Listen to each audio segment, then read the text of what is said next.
Today I'm in the wind in a place called Knowth in Ireland. Look at these. This is art that people did for reasons we don't necessarily know. Nice swirlies, right? 3000 BC. These date from 5,000 years ago.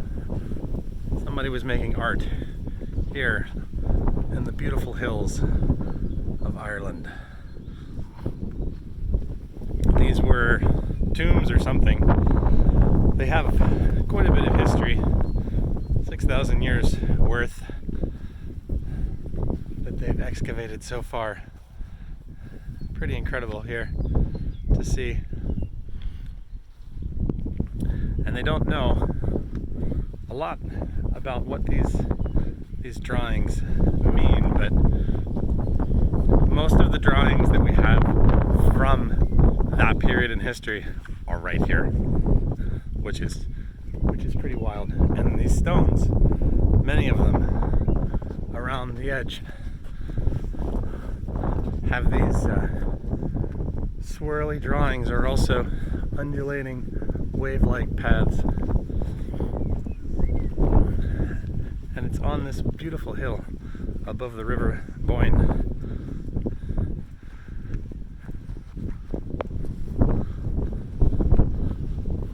Around this main huge mound here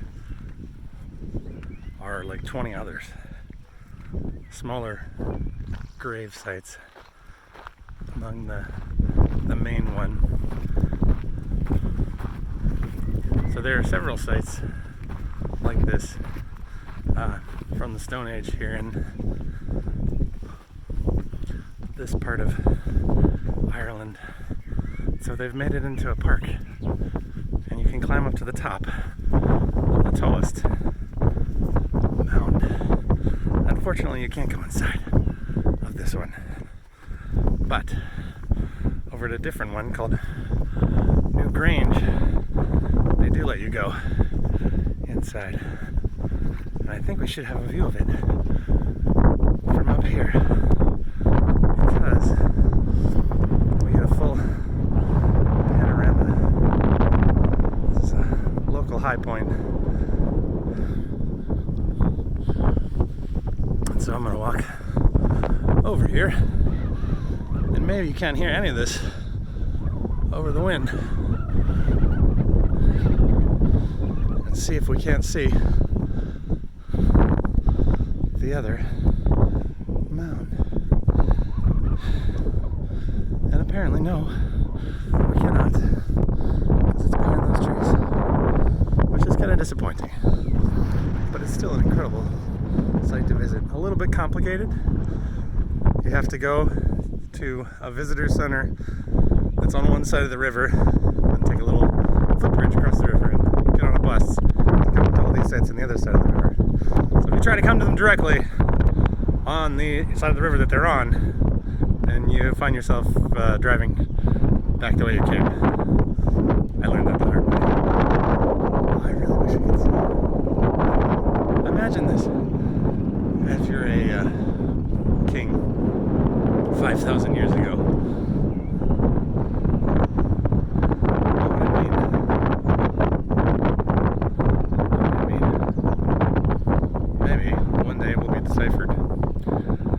Maybe not. Maybe it will just remain a mystery, because not enough has been recorded about it. And it doesn't appear to be a language of some sort, but it's just abstract. So what were the abstractions? Some of the illustrations actually look like there might be microscopic images of grain, seeds, pollen, that sort of thing. But it's superficial, of course. But it's fun to speculate what they might have been doing with the swirlies and the undulating. And it reminds me of the site, well, many of the sites in Malta that date from the Stone Age with the abstract art. There they've got fat lady sculptures though, probably some sort of fertility thing. Often headless, but Definitely always fat. Here they've got no depictions of people or animals, though. It's all just this abstract stuff. Curious what they were thinking.